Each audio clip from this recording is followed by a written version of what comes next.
album we say, Cry of the Caribbean, keep the rhythm going.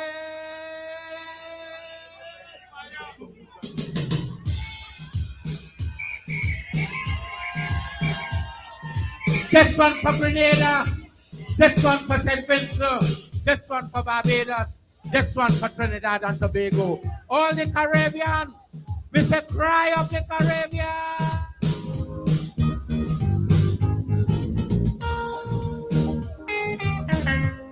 From our album 1992, to all our brothers and sisters in the Caribbean, we say we ballin'.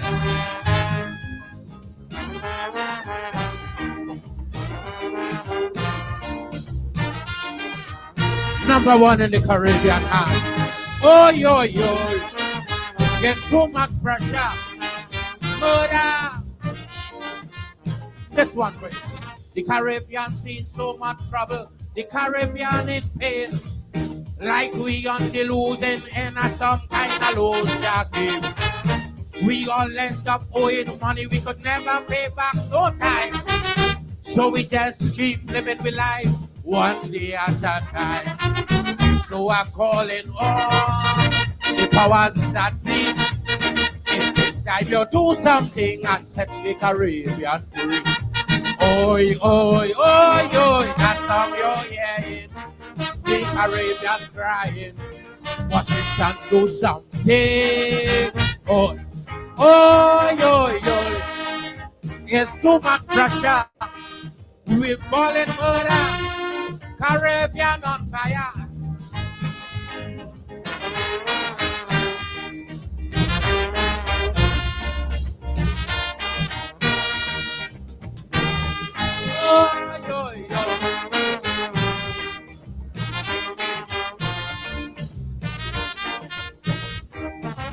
Jamaicans owing so much money, I hear the whole family. Antigua and Guyana don't know when they're going to pay. St. Vincent, St. Kitts, St. Lucia, even Haiti too. Barbados and Guyana balling, we don't know what to do. So before this day end up in a mess, why not rise up all the load and let we start afresh? What? Oi, oi, oi, that song you're hearing. The Caribbean crying. Washington do something. Oi, oi, oi, there's so much pressure. I say we balling further and we go on fire.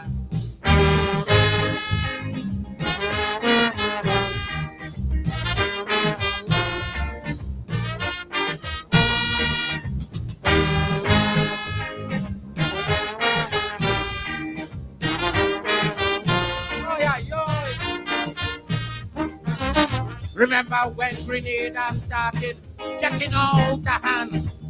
The land troops in the country just so without hesitation. They do the same thing down in Panama with Strom and Noriga. They are the official world police protecting all over. So if they are prepared to guard the freedom, why not do the same damn thing and help we fight starvation? Oi, oi, that song you're hearing, the Caribbean crying, Washington do something. Oh, oi, oi, oi, there's too much pressure, murder, murder, fire, fire.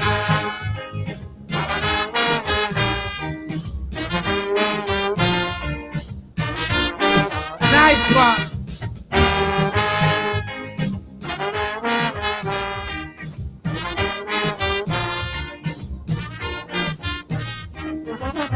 IMF and IB bank keep breathing down with that. It's on the loan we scheduling yearly, we can't pay with that. It's on the interest and more interest, pushing down with growth. Don't care what we doing this time, we can make a go. So I say this day, getting out of hand. So my sake, it's time that Washington come up with a plan. Oi, oi, that song you're hearing, the Caribbean crying, Washington do something. Oh, oh, yo, yo. It's too much murder, fire.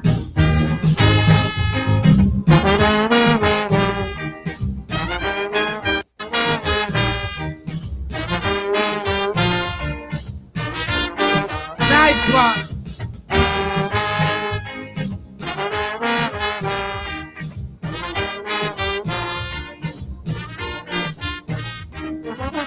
IMF and IV the bank ship, bring it down with neck. It's on the loan, we scheduling yearly, we can't pay with that. It's on the interest and more interest, pushing down with growth. Don't care what we do in this time, we can make a move. So I say this day, getting out the hand. To my sake, it's time that Washington come up with a plan.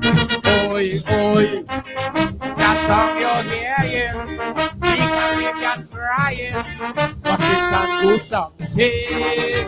Oi, oi, oi, oi, it's too much murder, fire.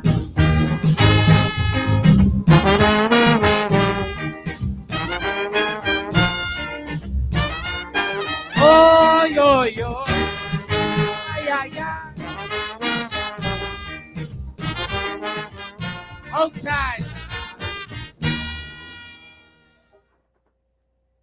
Your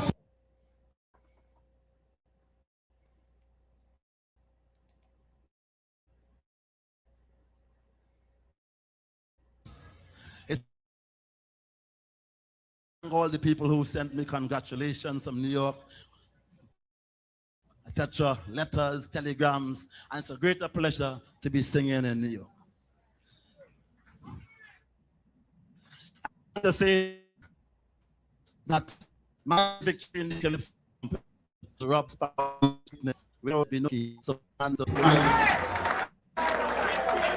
you must know that when you have music like such beautiful music, you hear a nice chorus and the girls, Kaiso is not going to stay in the hospital too long. So give the band and the chorus girls a beautiful round of applause. And then they dedicate this song because something is happening in the Caribbean today. And while we sing and we dance, we must understand what's happening in the Caribbean. I call this one Sea, Water, and Sand. I hope you enjoy it as much as I enjoy doing it.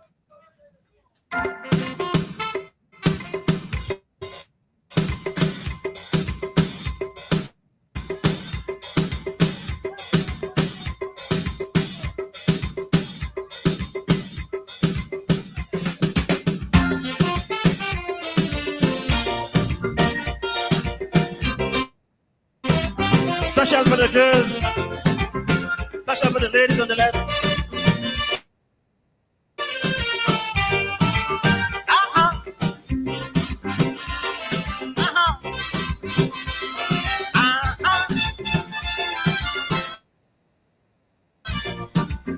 Yeah, right. Oh, like joy, like that.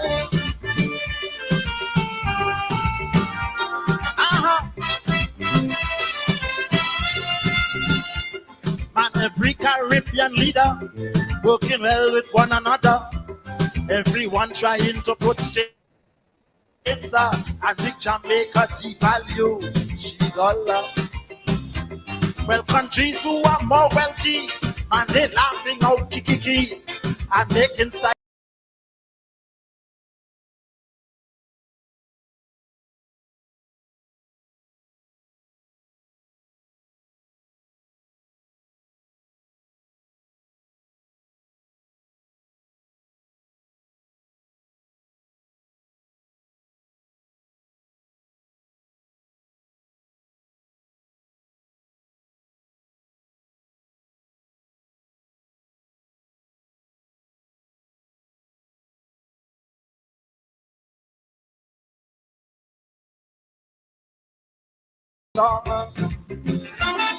It's time that you and Eugenia Charles understand that all you have is just water and sun.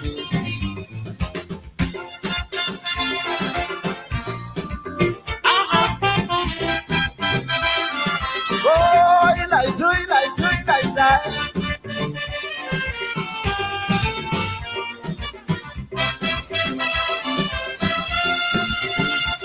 And every Caribbean leader, instead of pulling together, they prefer to friend with Reagan and Thatcher.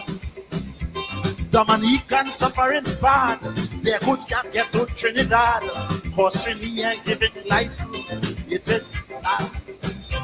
Trini saying it's big racket, they want to flood Trinidad's market with all their cheap inferior goods, and they won't accept it, but they want the re-register as the national carrier. No way, sir, Antigua turned up their offer. This time them Antigans understand. You got to help each other in the region. You can make treaties with France and Japan, and with your own people you can join hands.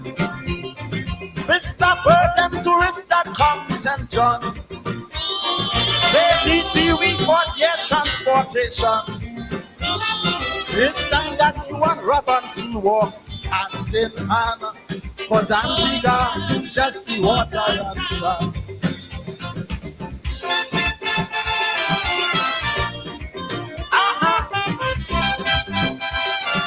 Oh, you like that.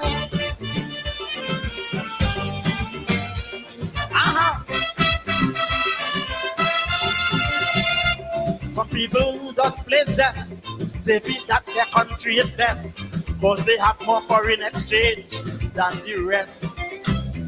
Others walking high and mighty, claiming they have stability, cause their dollar in US is worth plenty. And they're meeting regularly, drawing up all kind of treaty, and after they drink the whiskey, the treaty dead already. At the heads of government conference, is mere shop talk and ignorance. Lots of talk, but no action ever comments. This time we Trinidadians understand. We got to help the other small islands. We can eat pitch and oil with rice and jam. We got to trade it for Grenadian yam. All the oil we have in our nation, it's just a drop in the Arabian Ocean. And stop telling Guyanese they from the mudland, cause all you have is just the water and sun. Hey! Stop pulling together, they prefer to friend with Reagan and Thatcher. Dominican suffering bad, their goods can't get to Trinidad, cause Trini ain't giving license, it is sad.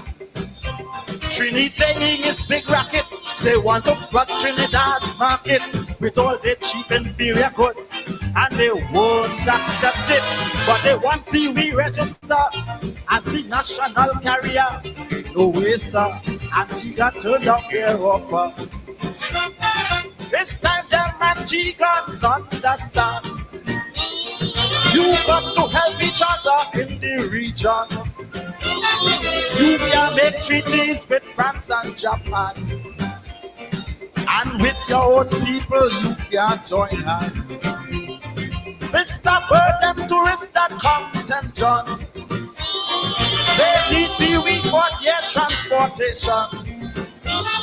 It's time that you and Robinson walk hand in hand, cause Antigua is just the water and sun.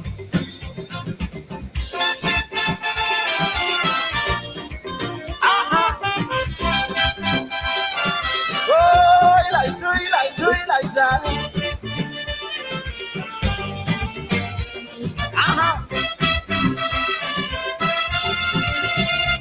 Some people just play zest, they feel that their country is best, cause they have more foreign exchange than the rest. Others walking high and mighty, claiming they have stability, cause their dollar in US is worth plenty. And they meeting regularly, drawing up all kind of treaty. And after they drink the whiskey, the treaty dead already. At the heads of government conference, is mere shop talk and ignorance. Lots of talk, but no action ever comments. This that we Trinidadians understand. We got to help the other small islands. We can eat pitch and oil with rice and jam. We got to trade it for Grenadian yam. All the oil we have in our nation is just a drop in the Arabian Ocean. And stop telling Guyanese they from the mudland, cause all you have is just the water and sun. Hey!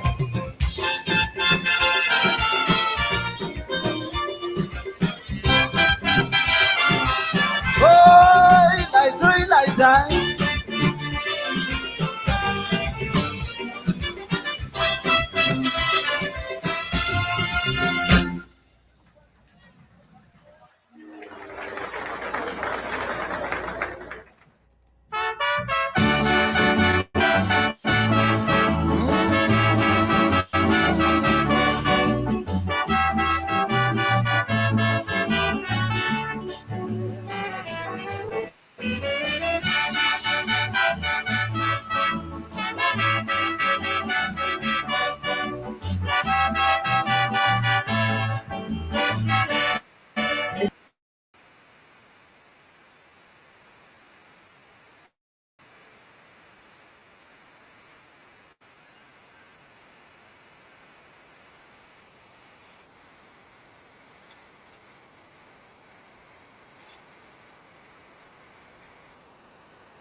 All right, here we are. Good evening to all of you and welcome to Politics 101. This evening, on a Thursday evening, we're going to be doing it. Two champions there, the mighty chalk dust. All we have is seawater and sand. You know, and before that, the black man himself, Black Stallion, the Caribbean crying, Washington, do something. And you may be saying, well, why calling on Washington to do something? He said, Washington, we don't want war. What we want is to fight poverty. You know, I had the bad pleasure of going through the PhD story, you know, and going to them. When I listen to these brothers, PhD, grant them it, they ain't gonna write another word. PhD, each of those, Calypso is a thesis. And I always say, as you all know, we are the only people in the world who dance to politics. My students ask me that all the time, but them fellas singing some serious stuff there and people partying. And I usually say to them, they understand what the singer is saying. It's a conversation between the Calypso and the audience. Greatest musical genre the world has produced. And I say that, and I will defend that any day. There is Trogdus talking about Caribbean unity, but also taking a strong anti-imperialist position. All you have is seawater and sand, meaning you're small, band together, Caribbean integration. But instead of that, you gone with Reagan, you gone with Thatcher and so on. It was back in that time. Caribbean integration, anti-imperialism, and of course, Brother Stalin, the black man, saying it plain, oi, oi, the Caribbean balling. Washington, do something. You want to be the world policeman? You land troops in Grenada, you take out Noriega. Why you don't land troops in South Africa? Oi, oi. Good evening to all of you and welcome to Politics 101. Tonight, we have Brother Gerald Pereira, who doesn't get to come on very much, and put that on me. Put that on me because, you know, sometimes the breeze don't carry me wrong, Pereira. But you remember a couple of weeks, well, last week, I said that I cut my teeth on a particular kind of politics. There was a combination of Caribbean integration, anti-imperialism, Pan-Africanism / Black nationalism, and that when you mix that together, that was the ideological underpinning of my generation that came of age in the 1970s. Of course, some people from the 60s, the 70s, and the 80s. You know, when you talk about ideology, and I left out working class upliftment. Some call it socialism, some call it all kind of story. But I am not getting into the ism and the schism. I'm saying working class upliftment, Caribbean integration, anti-imperialism, and Black nationalism. If you want to understand my politics, you have to understand the synthesis of those four things. If you want to understand Gerald Pereira politics, I hear you come Freddie show, Freddie, oh, Gerald, you're the longest Pan-Africanism and Pan-Africanism. You know, when you say that, you isolate. You isolate. Gerald, you put in a card, but Gerald is more than a Pan-Africanist. Many people call themselves Pan-Africanists. But it's when you mix the Pan-Africanism with Caribbean integration, anti-imperialism, and working class liberation, the Pan-Africanism take on a different meaning. It's not just Black people and so on. The Black people are there, but Black people within a particular context. And that's what I'm talking about. That on a program like this, what makes the difference is that we come from an informed, activist position. Are you hear me? I'm not just talking when we're reading books. Of course, I read books too, right? But what you've been involved with and the intersection and the cross-section. Because as a Guyanese people and Caribbean people, we can't be straight line. Because when you're on the plantation, you're dodging bullets every day. The bullets coming from all directions.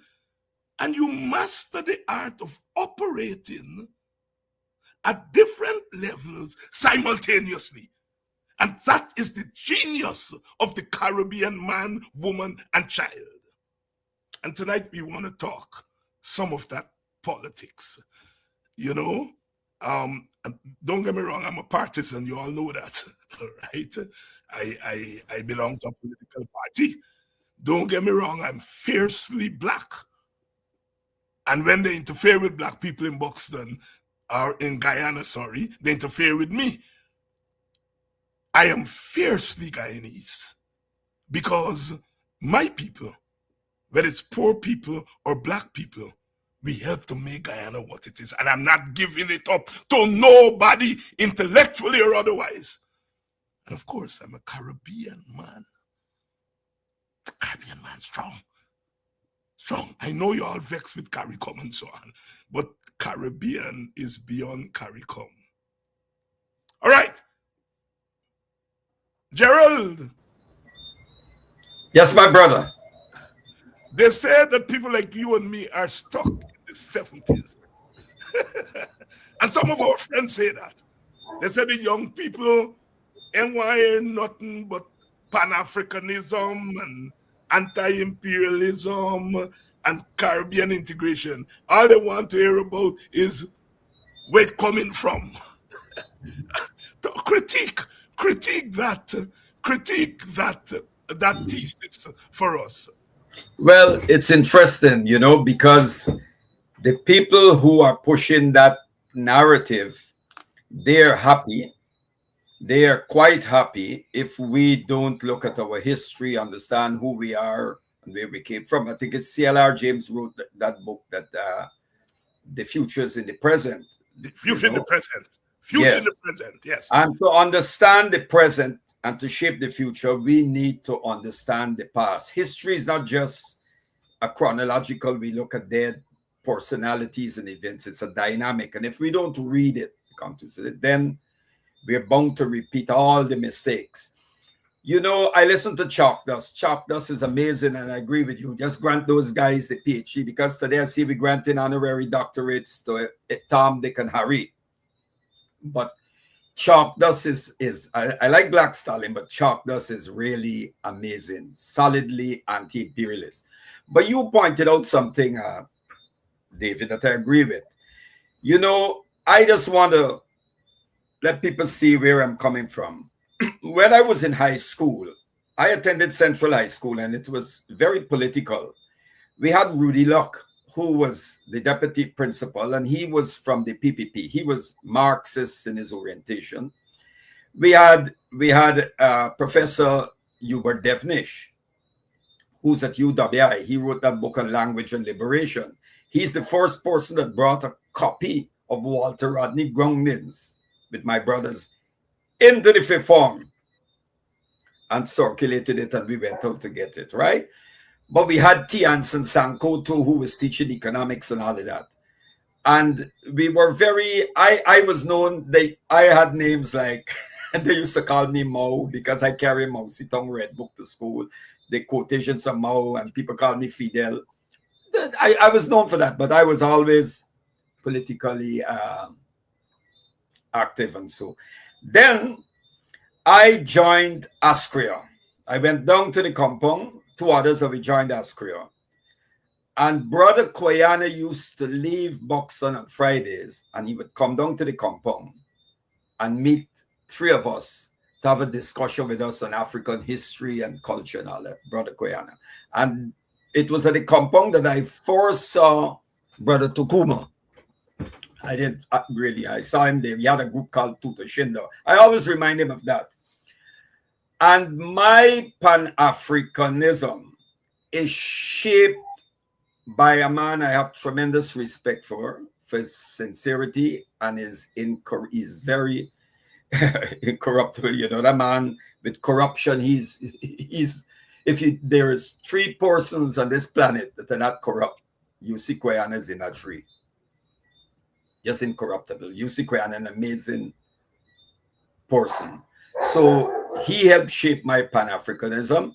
I met another brother who had, in those days, I think he was in service. They used to call it in service teachers training in Kingston. Kwame Apata. Brother Kwame Apata. And then, of course, with Kwame Toure, formerly Stokely Carmichael, and so on, I never turned back.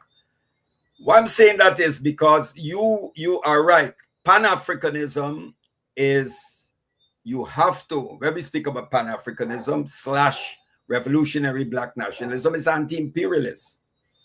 And we draw from a lot of African revolutionary traditions. Today we had this Ubuntu, Ujamo under Julius Nyerere in Tanzania.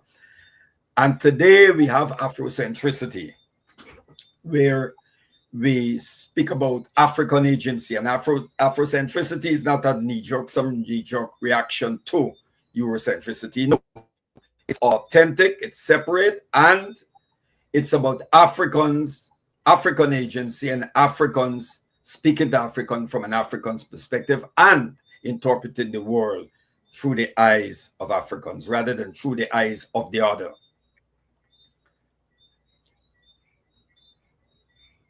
So I agree with you, you know, that all revolutionary Pan-Africanism is anti-imperialist. The other thing is Pan-Africanism is anti-racist.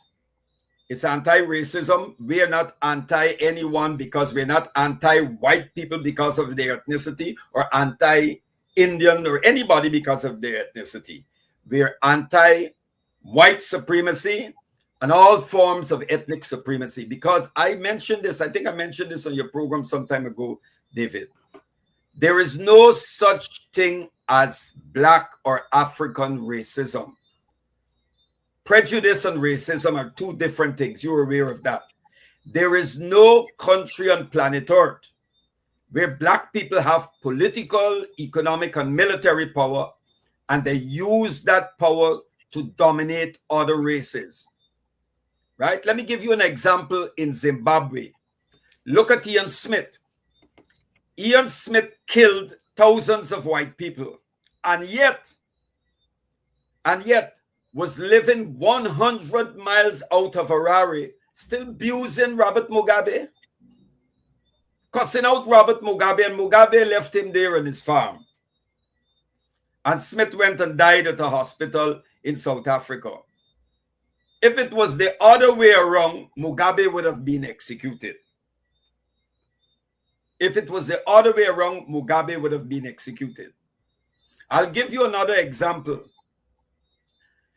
When the South African Truth and Reconciliation Committee with Desmond Tutu, who is the chairperson, they had people appearing before the committee, and they had some agents from the then boss, Bureau of State Security, the apartheid secret service. And there was this elderly couple. They were listening to the some of the agents confessing to what they did with some of the freedom fighters, what they did to those who opposed the regime. People were kidnapped, killed, and dumped, never found their bodies.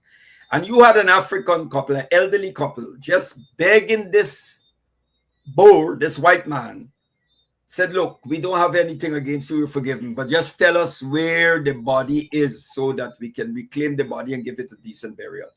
And on the other hand, there was an elderly white woman whose son he was supporting their liberation struggle. He was killed, and she was calling for blood. I'm showing you the moral superiority that is inherent in the African tradition and African spirituality. A very, and it's part of our culture and ethos, a very forgiving people. A very forgiving people. A very forgiving people. Yes. Go ahead. Go ahead. And what is important for us to know, David, is that we have to, the young generation,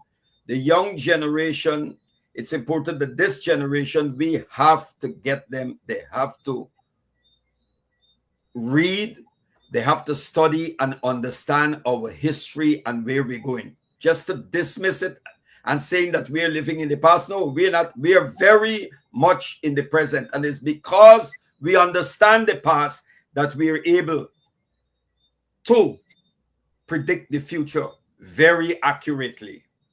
Very accurately. Very accurately. Gerald, I'm going to ask some questions tonight. And those of you who are in the audience, please share the link. And because this discussion tonight is going to take us to some places we don't normally go to.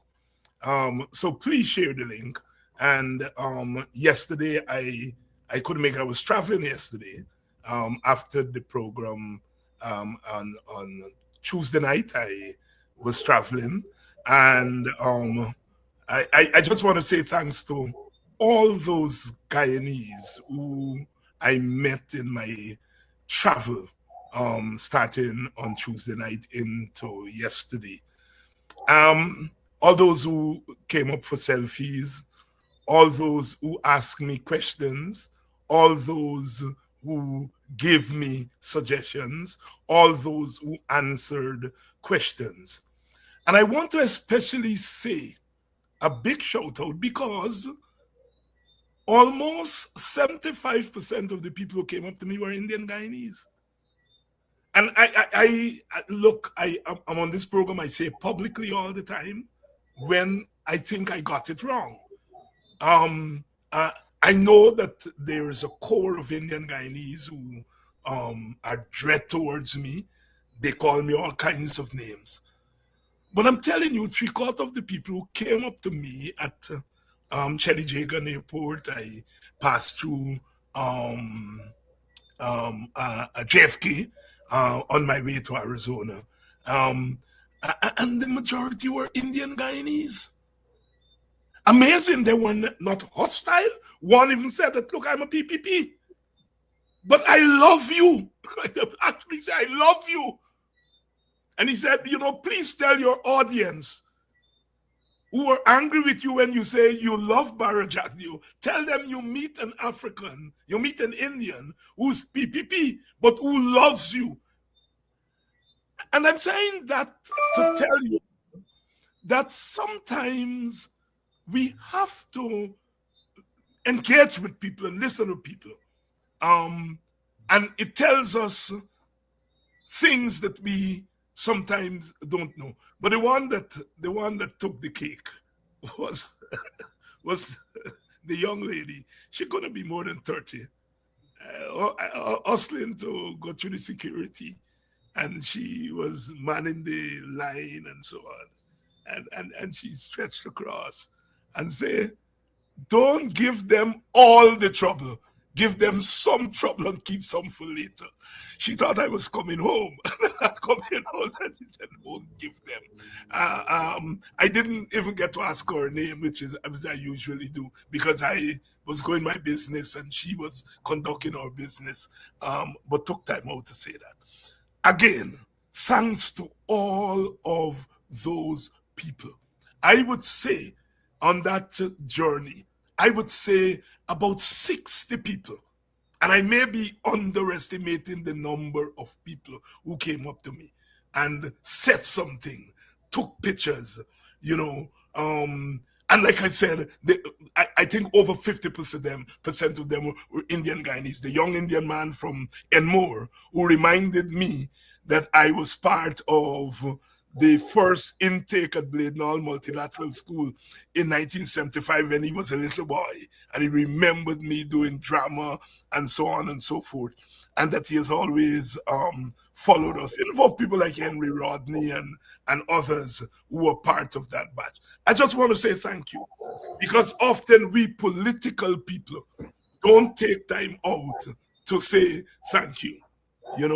I managed to catch up with Shimran Etmaya, who was traveling out on the same flight, going to Dubai, and I tell him how much gray hair he gave me, and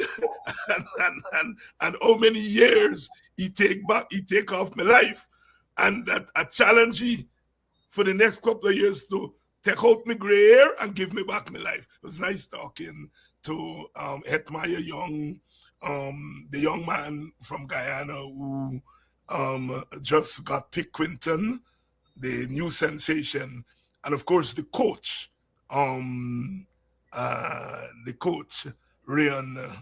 Griffith, who happens to be a relative. They were all traveling out. It was nice chatting with them. So thank you, those of you who are listening. I thank the lady who, as I walked in to the airport at Chelly Jagan, she said, Dr. Isaac, meet before you, because I listened to the program, and when the program done, I take the trip to Timeri and I meet him before you. Thank you all. Thank you all. Without you, we are not doing anything. And this struggle is about you all. Gerald Pereira is on tonight. He's the leader of an organization called a political party, a political organization called Organization for the Victory of the People. He, like I said, he is part of that rare breed, that person who synthesizes Caribbean integration, Pan-Africanism, anti-imperialism, and what we loosely call socialism, what I'm calling working class liberation. And so he brings that perspective. Now, Gerald, we are seeing the world, and I'm saying the world. The United States went to Venezuela, snatched the Venezuelan leader, took him away. The Iranians are The Iranian government is in conflict with protesters. Blood is being shed. And I want to include the Israelis continue over 300,000 killed in Gaza, Palestinians. Russia is still engaging there in the Ukraine, and President Trump is threatening to snatch Greenland, to take over Greenland. And I want to ask you, because if you take each of those things separately, you arrive at a particular conclusion. But if you take them all together, I think my experience as an academic tells me that you arrive at a different conclusion. And so put all those things together and tell us, what is it that we are seeing, Gerald Pereira? You know, David, I wrote a piece on this. One of the biggest cons ever invented on trust in humanity is what is known as liberal democracy. When you go back, I don't want to really get into that now, but when you go back and you examine the philosophers of the so-called, we call it the so-called European Enlightenment tradition, most of them, because many of the liberal philosophers from the Enlightenment tradition, they did not think much of Africans. They did not think much of Africans. Hegel himself said that Africa is outside of history. Yes. You know, there were some of those philosophers. And Hegel, I mean, just for our audience, I mean, Hegel is the man who is credited with the theory of dialectics. That's right. Karl Marx himself was called a young Hegelian. Hegelian, yes. Right. And so he Hegel took Hegel and put him up, upside down. Hegel was standing on his head, and Marx said, take it off here and put it. That's right. He broke so with the Hegel is Hegelian not, idealism. In terms of Western philosophy, Hegel is big. Yeah. Right? Yeah. So that's right. But he put African people outside of history. Yes, that's right. And that you had some of them had even invested in the trade in captured Africans. Right. So fast forward, let's look at today. The friendly fascism that promoted human rights and pluralism and rule of law and all of that has been stripped naked, and we're seeing the naked fascism of the present regime in the United States. Trump is crude. Trump says what he wants to say. Trump doesn't hold back. So when you look at what he did in Venezuela, we should not be surprised. I mean, how could you, and this is what is sad, David, Trump went into Venezuela and you kidnapped a president, a sitting president, a head of state, who won an election, and you kidnap him and take him to the capital, you take him to one of the cities of the empire, right? This is not even before the ICJ or the ICC, right? Because America is not a signatory to those bodies, but you did that. And I want to say that Maduro, who won the election. Now, Jimmy Carter went to Venezuela and he said it's one of the freest elections and fairest elections he's ever witnessed, and that the system is so tight that it is impossible to rig. Before the votes could have been completed, the opposition backed by the United States was saying that Maduro was rigging. Now, you had more than 890 observers, 1,000-something observers that went from South Africa, from Nigeria, different, the EFF, the Economic Freedom Fighters from South Africa, people from Namibia, the United States, the Black Alliance of Peace, their Constitutional Rights Committee. All these bodies went there went to the polling station and everything. And this lie, this narrative that was pushed by the West. And then you have people in Guyana and parts of the Caribbean. Hold before we get to the people in Guyana and parts of the Caribbean. Because, Gerald, you have to put what you said there in its larger context. Yes. All right? Part of the population of Venezuela thought the elections were rigged. That's a fact. Whether or not, they thought the elections were rigged. Maduro was not kind to Guyana. He claimed, an all claim, but he supported the claim on Guyana's land. So what I'm trying to say to you, put in context what you think is, as you said just now, the Americans lie against Maduro, but Maduro claimed to Guyana's land, and the fact that half of the population or some of the population in Venezuela thought the elections were rigged. Okay, first of all, David, I want to make this crystal clear. Yeah. Our dispute, this territorial issue between Guyana and Venezuela has its roots in West European colonialism. We know this. Right. Good.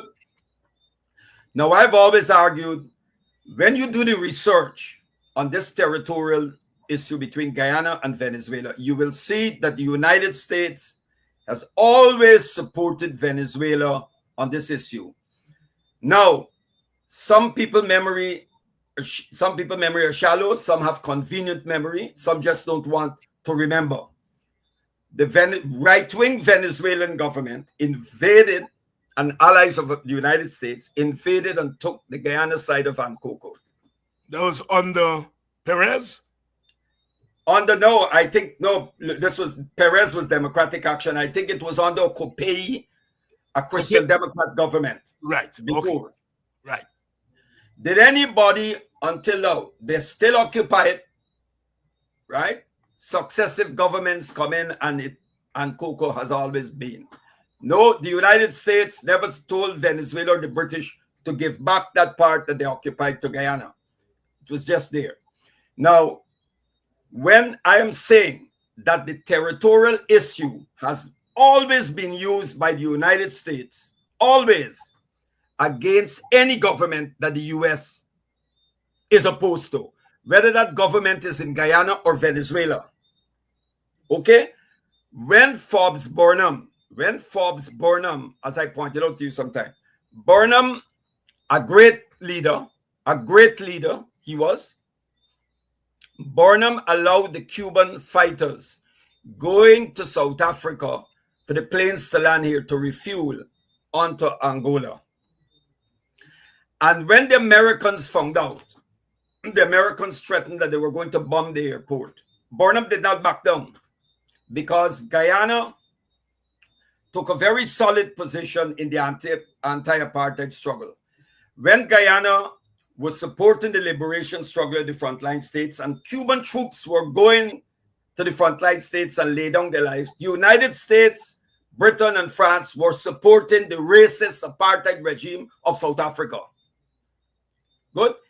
I think it was only 1 year before Mandela died, before his name was officially removed from the American list of individuals and organizations listed as terrorists, Mandela. So they were supporting apartheid. They are coming back to Guyana and Venezuela. They even knew that Israel had transferred nuclear technology, the components and the know-how to South Africa, so that South Africa could assemble a nuclear bomb and use it on the frontline states.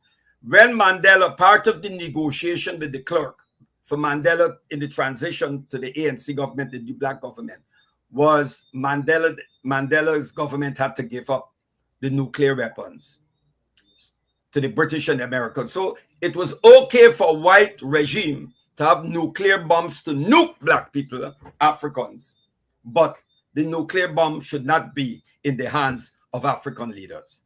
So at the time when Burnham was supporting the liberation struggle and allowed the Cubans to refuel it, took solid positions in the anti-imperialist positions in the non-aligned movement, like recognizing the Sahrawi people right to the West Sahara, support when Rashid Jackson read in Parliament in support of the recognition of the Sandinista after Somoza was overthrown, and many other progressive positions in the international arena.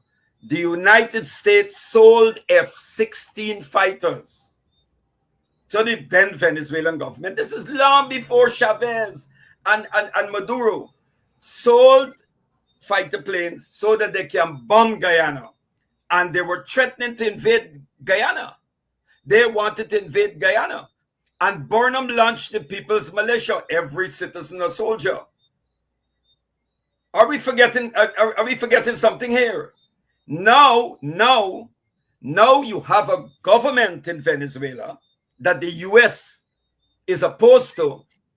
Guyana is their friend. And it brings us back to Henry Kissinger, what he always said. And our politicians don't seem to understand this. America has no permanent friends and no permanent enemies, only permanent interests. Look what they did in Syria. A man that they had a bounty on, they didn't drone him, they didn't kill him.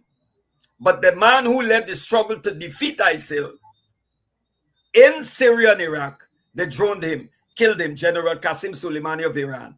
But they took Jelani or al-Shara, took off his combat outfit, and he's wearing a suit. He's an ally now of the United States and Israel. So, my point is, getting back to Venezuela.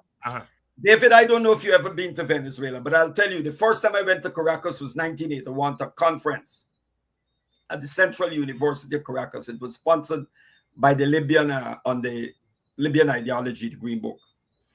And when I arrived at the airport, what I was struck, one of the things I picked up was the invisibility of Black people.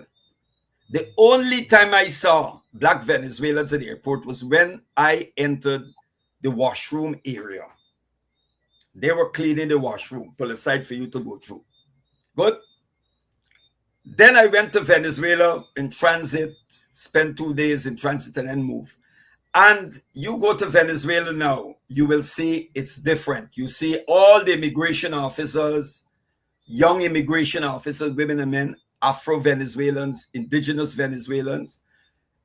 And the Bolivarian Revolution has moved Africans and indigenous peoples from the margin of Venezuelan society to the center. Now, you know, anyone, if you study Latin American, so-called Latin American society, race and class are very powerful dynamics here. Race is a very powerful dynamic. When Evo Morales was elected president of Bolivia, there were white Bolivians with roots, many of them, some of them, their ancestors after the collapse of Nazi Germany fled there, whole German communities. They said, we don't want any indigenous president. They wanted to break away, take away a particular region that is rich in resources and establish an independent state, and they were getting it back in the US. Good. Now, what I'm saying is in Venezuela, if you look at it, as people are saying, look at the people in the streets who are carrying the guns. Look at the people who are carrying the guns in Venezuela marching the streets. They're Africans, brown skin, and indigenous. Yes. Look at the ones, look carefully and see who is waving and calling for regime change in Miami. And you will see it's the white Venezuelans, the white Cubans, and the white, those from Nicaragua. So that is where you find those people. But now on our issue, Guyana, I believe, okay, once something is out of the womb, as they say, you cannot stuff the baby back into the womb. So Essequibo belongs to Guyana, yes. Yes, it does, and I believe that. I'll get to Maduro. But the question here now is, Essequibo belongs to Guyana, and Guyana belongs to who? To you and me on paper. But 16 families, this is a well-kept secret in this country, 16 families own tremendous land, thousands of acres of land in this country. And people are struggling to get some land. And what's the ethnicity of those 16 families? I can name them. I can name them if I want. Go ahead. But 16 families own thousands of acres of mining land, forest land, and quarry lands in this country. Yes. And this dynamic does not change, irrespective of which party gets in. The only person addressed this issue is Forbes Burnham. What's the ethnicity of those 16 families? They're from the Portuguese and the Indian ethnicity, and between those who are mixed, like Mixed. Yes. Well, what you say? Any African family there? Some of them got Portuguese names. They mix, you know. Yes. Any African family? Not to my knowledge. Any Amerindian family? Not to my knowledge. All right. Point well right. 16 families, and it does not change. So, and this is the reality. Now, did President Maduro? Yes, I have said it that the statements that Maduro made was not helpful. But you, David, you will understand. And I always recommend to the young ones, I said, read Mao Zedong. You don't have to be a Maoist or Marxist, on contradiction and on the correct handling of contradiction. For me, the fundamental contradiction here, or the principal contradiction, is between us trying to fight to complete the national liberation struggle for true independence, to maintain the Caribbean as a area, for a zone of peace. Yes. Right?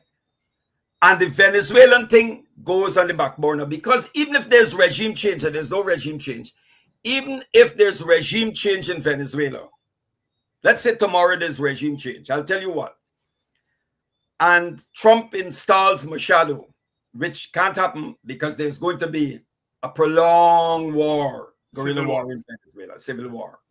Now, look at the hundreds of thousands that came out in Venezuela. People are saying this is the man you say is a dictator. Good. Now, let's say tomorrow there's a regime change. Just put it that way. And they install a puppet of Washington. And that person says, okay, Machado says, okay, Mr. Trump, you got our oil. And so we've had a territorial dispute with Guyana, issue with Guyana for decades. We'd like to resolve this issue. And Trump, seeing the world in terms of real estate and very transactional, will say, okay, and this is possible. This is possible.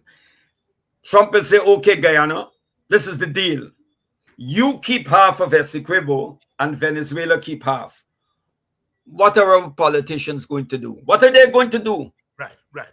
And I think that's a fundamental point that we... What are they going to do? We have to ponder. But let me ask you this, Gerald, because yes, I think we progressives have to be straight sometimes. Yes. Why Chavez, who has done so much for the working people in Venezuela, who has done so much for the countries in the Eastern Caribbean in terms of Petro-Caribbean and further afield, and his successor Maduro, why they did not, in the name of anti-imperialism, in the name of justice for post-colonial peoples, why couldn't they just bury that Venezuelan thing? Is it not part of the progressive tradition that issues that were created by the imperialists, as you say, and I agree with you, why the anti-imperialists, when they came to power, didn't straighten that Guyanese thing? Well, you know, David, Chavez, when he visited Guyana, I wasn't here. I was residing abroad, but I followed it. Chavez said to the government, he said, this territorial thing with Essequibo and all of that is a colonial creation. Let's put it on the back burner and move forward. Chavez said it. And I think Maduro wanted to go. I think Maduro was going in that direction too. But something happened. Something happened that got the Venezuelans, that really got the Venezuelans angry. And I think it was when the Venezuelans found out that the government, was trying to quietly put down a military base. I don't know if you can remember, a couple of years ago, a journalist in Britain raised this question with, I think it was a British Defense Secretary or Foreign Secretary, on this issue of some British military base in Guyana. And he dodged the question, right? I heard of it. I heard of it outside, and I wrote a letter about it. So I think Maduro and them, of course, they have friends who provide intelligence to them and they see things. And I think that agitated Maduro. If that is the way to go, Maduro was going, I don't think by making the noise and threatening and including Essequibo as part of Venezuelan territory, I don't think that was the right thing. But I hear people say that Maduro was going to invade Guyana. Let me tell you, why would Maduro want to invade Guyana when the Venezuelan economy was battered, right? Venezuela is going to invade Guyana when they know that's like serving it up on a silver platter to the Americans. And for full-scale invasion of Guyana, you will have to go through Brazil. And Brazil was not going to that. So this thing that Maduro was going to invade Guyana, that was a lie, right? That was a lie being sold to the government of Guyana. This is what the external intelligence agencies do. And David, you know, you put everything together. We have to put the things together. Remember the Air Cubana bombing of 1976? We lost 11 Guyanese on that plane. Many Cubans died and some Korean diplomats. Freddy Lugo was a Venezuelan, and he was one of the men who planted the bomb. He spent about 3 months in a maximum security prison in Venezuela and then escaped. Well, some intelligence agency allowed him to escape. The intellectual authors of that bombing, Posadas, Corrales, and Bosch, resided in Miami in the United States and were never touched. Never touched. They went on to carry out other acts of terrorism. My point is this. Do you know, many people are not aware of this, that when that bomb was planted on that plane in Trinidad, the bombers, it's there, you can read it. I heard Ralph Gonzalez reading it out at the conference at Barbados at Cape Hill. The bombers, when they got off the plane in Barbados, they went to a hotel, checked in at a hotel. The name of the hotel is provided. Made a phone call to the U.S. Embassy, went to the U.S. Embassy for meeting, went back to the hotel, checked out, went to another hotel in South Bar, and then were out in the afternoon. What I'm saying is that they were protected by the U.S. Yeah. You've made that case. You've made that case very strongly here tonight, Gerald. The case that superpowers don't have constant allies. They shift based on their interest. I am not sure about the critique of Maduro, who progressive and Chavez, and the way they dealt with the Guyana thing. But let's move on. On. So we are in this world, and at the beginning I pointed out that I'm not isolating what's happening in Venezuela or what happened in Venezuela and what's happening in Venezuela with what's happening in Gaza, what's happening in Iran, what's happening in the attempt to get hold of Greenland. I'm trying to get you to try to explain to us what this all means in the larger scheme of things. Are we seeing a new world order where countries can go in and snatch the lead of another country? Countries can shoot down protesters. Countries can annihilate a people, 300,000 of them. Are we seeing the breakdown of the world order as we know it? A world order that guarantees that people of the world live in peace. Are we seeing it? You've been very tough on the Americans, understandably so. Mm-hmm. But what about the Iranians? Mm-hmm. Well, what about that? Are we? I mean, if you can shoot down protesters like that, mm-hmm. I don't care. Your right to protest is sacrosanct.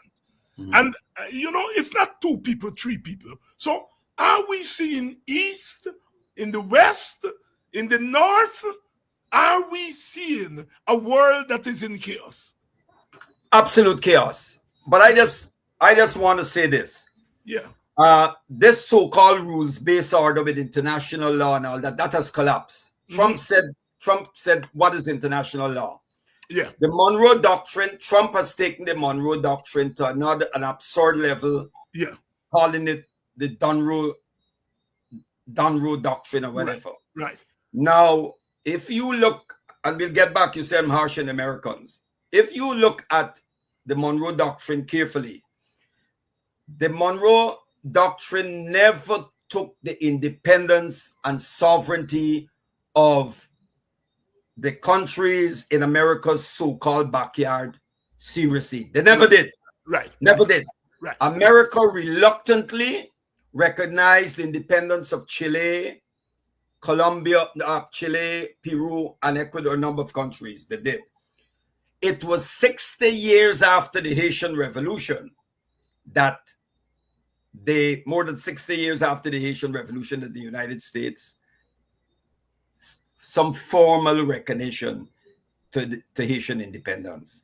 And that was when Abraham Lincoln signed, right, the whole thing about freeing the slaves. Emancipation Proclamation. Emancipation Proclamation, because the economy, the slave holding South.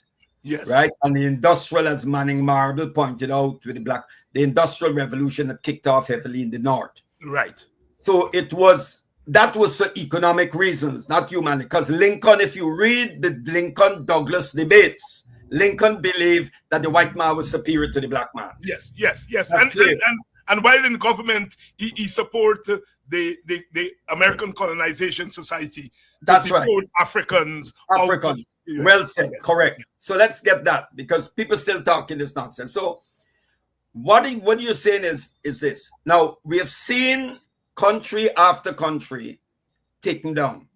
Good, on the basis of lies, on the basis of a lie, like Iraq. We were told that Saddam Hussein had weapons of mass destruction. It was nothing of the sort. They did not. And that's how you get someone like Scott Ritter today, who've taken up that position against the US government and so. Because he was an inspector and he went there, and as he said, they did not want the inspectors to complete their work. They went ahead, pushed through the resolution, no-fly zone, bombed Iraq, the rest is history. They destroyed Libya on the basis of a lie that Gaddafi was killing his people. Absolute lies. Now, hear what happened in Libya, and we'll get now to Iran. When there was a there was a protest in Benghazi. And when Gaddafi heard of it, Gaddafi said the people have a right to protest. Then something happened. The protesters, the crowd was infiltrated, and they started shooting at the police. Right. They killed a number of policemen, and then people realized what was going on. Good? And then the rest is history. You know what happened? Now, Libya fought for 9 months before it collapsed. 9 months. Qatar sending troops against them. Omar Bashir allowed the NATO to fly through, right? Hoping that they release him, but he ended up in prison because once the white man uses you, he discards you. Right. History is many examples. Good. You had Qatari, the Al-Qaeda fighters and everything, they're all in there. Look at Libya today. And they moved on. Now listen what happened in Iran. I've been following what's happening in Iran. I listen to commentators on all sides, Europe, everybody. What started off as a peaceful protest because in the bazaars and so the small things. It was a peaceful protest and there was no police around. But then they observed something.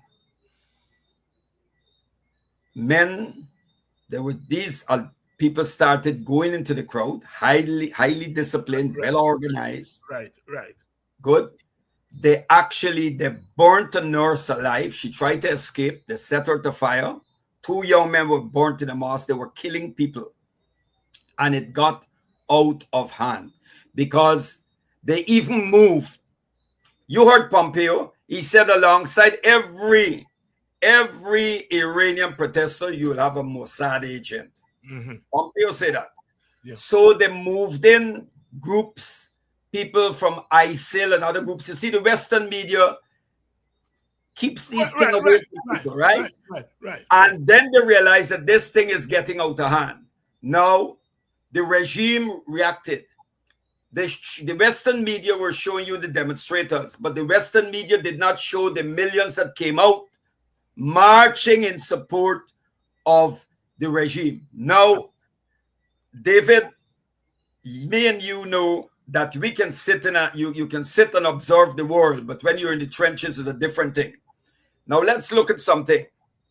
When Thomas Jefferson was president of the United States, there were a group of Americans who opposed the Young Republic, the 13 states.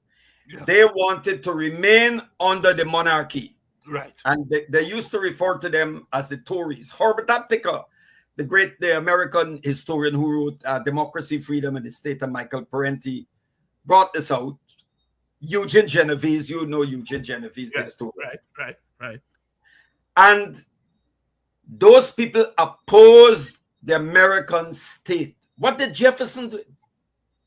Jefferson retaliated by imprisoning the leaders without trial, took away the printing press, closed the churches, and persecuted them. Many were killed and others fled. I am saying this, that every struggle for change, for radical social change, to bring about the empowerment of the dispossessed, will breed reaction. It will breed reaction. And as Lenin pointed out in State of Revolution, don't make revolution if you can't hold on to power. Try to hold on to power. And I hear you, and So I'm saying that what I'm seeing in the street, whether the Iranian people were in excess and so, I am not no liberal. I think the way the world is, and I am going to be very unforgiving to the American establishment, the elites, yes, to the British and all of them, because these people, as Walter Rodney pointed out in How Europe and the Developed Africa, and Capitalism and Slavery by Eric Williams, these people, these West European countries and the United States, they built their economies, their society on colonial genocide. 50 years after the arrival, the so-called discovery of Christopher Columbus, more than how many millions of indigenous people were wiped out?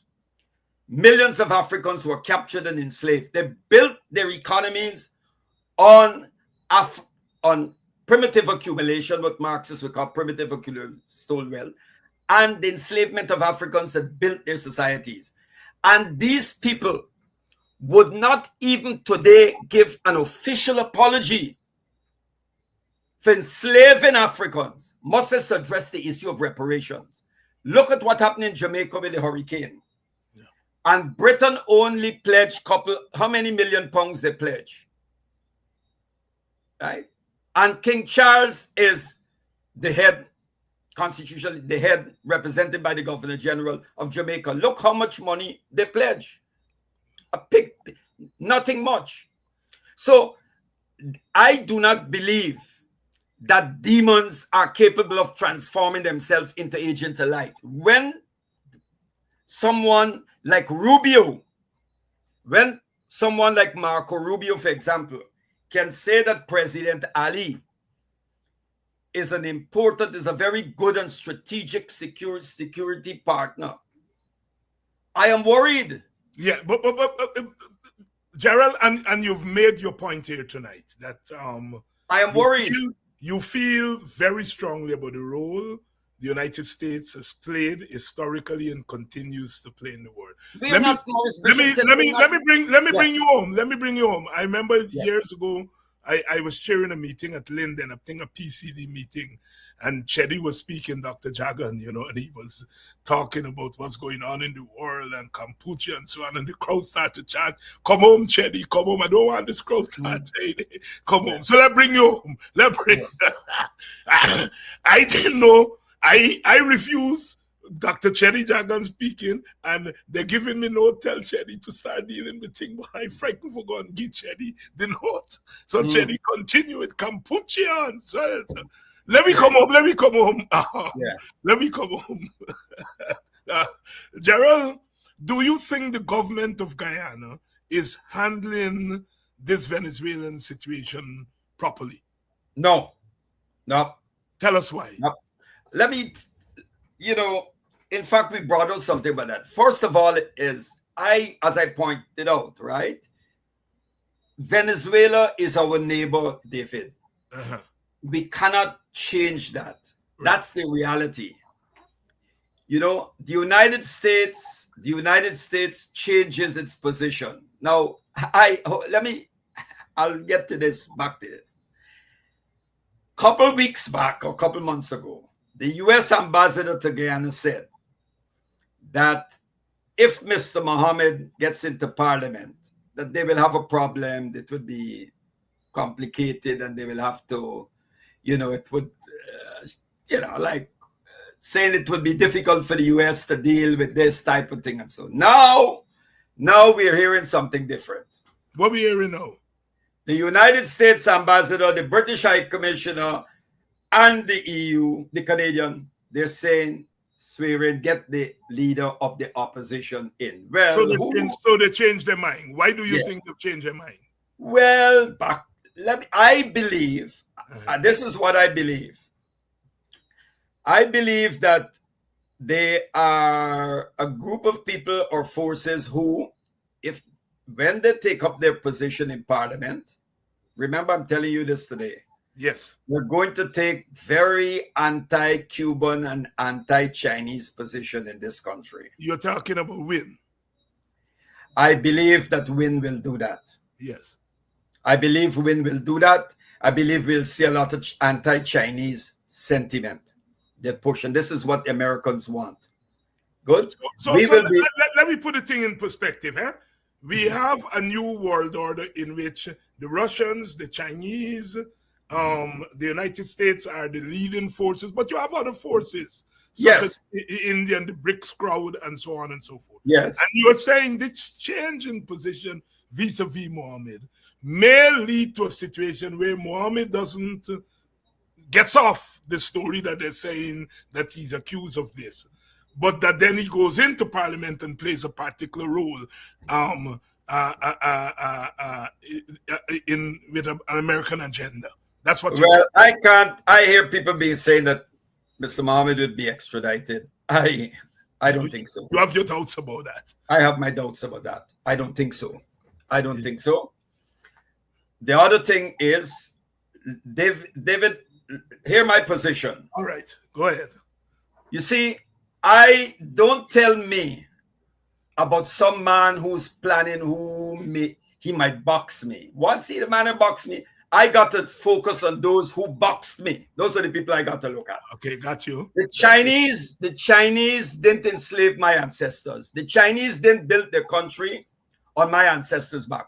The Russians didn't go and capture Africans. The Russians didn't have colonies. The Russians under the old Soviet Union supported the liberation struggles. Good. Now, listen to President Paul Kagame of Rwanda. Who I am not a fan. I don't like the man. Good. But this is what Paul Kagame said. He said that when dealing with the Chinese respect us. They respect our independence, our sovereignty. They do not tell us what to do. They do not bring conditions with the aid and the programs that the aid that is given and the joint programs that they embark on with us. He said they don't do that. Good. The Chinese are building. Look at what the Chinese are building. The Chinese go into places and they're building. They said they're building dams, they're building hospitals. President Mugabe said something when they had the Africa-China summit. The Chinese president was sitting there. And Mugabe said, let's cheer this man. He said, look what China is doing for us. When those who colonized us before should be doing, but they're not doing. Good. So, getting back to what Trump did with this order, the United States is in crisis, David. The U.S. is in decline. Good. The rise of BRICS. You see Zambia now. Zambia is doing business with the Chinese, selling metals, precious metals in yuan. Good. Now, the U.S., this whole thing about the Dunn Road, the corollary, the Dunn Road doctrine, or whatever Trump calls it, is really aimed at the Chinese. You see, Trump, Trump is not a peacemaker. As the Monroe Doctrine was aimed at the Europeans. That's right. So that's the larger context. But I'm still bringing you home. Yes, I'm coming home. So what I'm saying is the government of Guyana, I think the government of Guyana, reading the international situation, I don't know what they're doing. You have a Ministry of Foreign Affairs. You have people to sit down and make assessment. Mr. Jagdeo said that Mr. Maduro in Venezuela is the threat to the Caribbean. Which eyes are you seeing that with? Yeah. But that's part of the problem. You have to give him credit. That's a part of the problem. What he's not doing is that he's not looking at the thing in problematic terms. But here's the story. Here's the story. You reference Burnham back then. And there was a clear foreign policy for Guyana, given the country Guyana was non-alignment, African liberation, Caribbean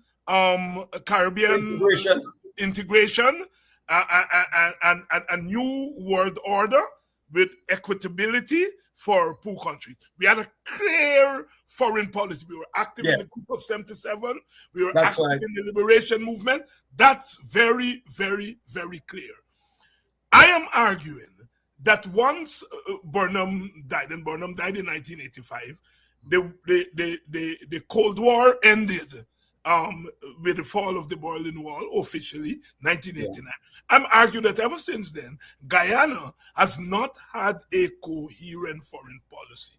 Do you disagree with me? I agree with you, absolutely, because when Burnham died and Mr. Hoyt took office, Mr. Hoyt took the PNC on a complete shift to the right. Okay? And David, I want to say this here this evening, tonight. Let me tell you something apart from being Pan-Africanist. I am a socialist. And the ethical basis now, I'm talking now for an ethical, moral, and spiritual basis of socialism, can be found in the Gospels. It can be found in the Quran. It can be found in the Buddhist tradition. Right? There's a whole movement in Southeast Asia called Buddhist socialism. Let me tell you this. So I was in the PNC. And don't forget African socialism. Yes. Of Leopold Senghor and Tommy Boyle. So yes. Right. You wrote an excellent piece for David Granger's magazine, the Guyana Review. Is it? Yes. Yes. Where you did a thing on Askria. On Askria, yes. And you made a very good point when you pointed out that many PNC members and people from the YSM were members of Askria. Of Askria, right. And then you had the split, right? And some stayed on and some went. Now, the YSM in those days was, if you went to a YSM central executive meeting and eavesdrop, you will think, is that the PNC youth arm or an anti-Burnham organization? Good. The PPP couldn't do that. The YSM activists couldn't do that. They would have been. The YSM was to the left of the party. Yes. And Burnham, we used to get away. We used to say things. We used to talk about revolution within the revolution. Yes. We used to attack party leaders right wing. When Mr. Hoyt took over, Mr. Hoyt went with the Washington consensus. Right. Neoliberal economics. ERP, economic recovery structure, ERP that the WPA rightly then referred to as economic empty rice pot. Empty rice pot. Empty Good. rice pot. Yes. Then they start to privatize. Good. They sell out Guyana Timbers. They sold the Sonata Textile Mill and everything. Good. The IMF, World Bank dictates. Downsize the army, downsize the public service. Okay, David. When you selling off state assets, who had the money to buy it? Who had the money to buy it? The Indian capitalist class. The Indian capitalist class, yes. I know some of the Judases and traitors who sat at the Pegasus Hotel and did that deal with the Demerara Wood when they sold Lord Beaverbrook. Yes, yes, yes. The ink didn't dry properly at Beaverbrook. Sell it. Bernie Grant got up in the Labour, who's the Guyanese member of parliament, and they lashed the conservatives on it because Beaverbrook was tied to the conservative. Right. I know those people. My point is this, and I'm saying it. Mr. Burnham, the problem in Mr. Burnham party, Julius Nyerere once said you can't build socialism without socialists. That's right. I do not believe, and I'm going to say it here, I call a spade, I don't give a damn. I do not believe that Mr. Hoyt, Mr. Hamilton Green, and half of those people, I think they loved Burnham because Burnham was a bright man. He was charismatic, eloquent. They love him for that. But I don't think they were really into his ideas. Right? Gerald, I'll have to bring you back. Believe, okay, I'm coming. Is home. I'm coming home. You're home. After they sold off the state assets, and the IMF and World Bank tell you downsize the army. You downsize the army. When you downsize the army, who going home? Portuguese? Pereira going home? Who going home? When you downsize the public service and the army, who going home? Africans. So the marginalization started then. It may not have been a thing, but along that lines. And when Chedi got into office, Chedi said, well, okay, I'm back. I'm happy. The Americans put pressure. She said, no problem. I'm rocking the boat. And they carry on with the same thing. But I must admit that Dr. Jagan was somewhat reluctant about the private carrying on it. But the privatization, the neoliberalization of the economy, this neoliberal economics reached its height with President Jack Dio. Gerald Pereira here tonight, a lot. It's very clear where he stands. I with PNC. I don't know anything of Burnham founded the People's National Congress, not the People's National Congress reform. I don't know what is that. Yeah. Gerald is here. Gerald, I want to get your thoughts on one thing because, well, two things. They're connected. What do you make of at least 60,000, maybe more Africans who voted in that number for an Indian man at an election? First time it ever happened in Guyana. It never happened in Trinidad. First time. What do you make of that? Well, David, some people are saying that, you're seeing a crossover voting, that it has broke the racial thing and all of that, right? I don't know anything about that. All right. Right? I don't agree with that because I am at the ground. I go into communities, and I'll tell you now, we are growing. A lot of people are joining us. We run our classes, the George James Institute. You see on the website. We run our classes fortnightly. We just got the new class coming in because the Christmas holiday. And we do what we have to do. We don't go around making noise. But I can tell you this. I listen to people in the communities. I saw people with Win t-shirt. I said, man, you can't wear OVP and t-shirt. He said, no. Right? People told me that they were paid, they were given money to wear t-shirts. You mean the Win t-shirts? All right. Yeah. We're going to come back to that. One last thing now. You heard that tape recently purported to be the voice of Shel Mohammed talking to an African man, and wherever the African man do wrong, saying, well, you're behaving just like them African people. And there was almost like a lukewarm reaction to it from part of the black community, which distresses me, right? But I think the logic of having voted for the Mohammeds, now that the Mohammeds, it may be just like many others into anti-black racism, it now muzzles some of the African population. Am I inventing something here? David, to be honest with you, I heard of it. I know there's a lot of AI generated things, right? But I'm glad you raised it. I have to take a look at it. It was drawn to my attention, but I had a lot happening because right, you did. My wife was really down with a severe bout of the flu. Yeah, and I was under a lot of pressure. So you haven't had a chance. But now you've drawn my attention to it. I will look at it, and I'm going to do a comment on it. Gerald Pereira, leader of the Organization for the Victory of the People, a Pan-Africanist, a integrationist, a black nationalist, Pan-Africanist, and a socialist. I just want. Yes, go ahead. I just want to say this. You know, David, in the early days, I just want to say this. There were people who the lines were clearly, the boundaries were drawn. If you were PNC, you didn't want to go up at WPA headquarters in Cole Street or PP. Former President Ramatar tell you, I used to walk right up in Freedom House and go and have heated debates, with them. And then I would go up and meet Brother Koyana upstairs. And one time we were discussing the Sendero Luminoso in Peru.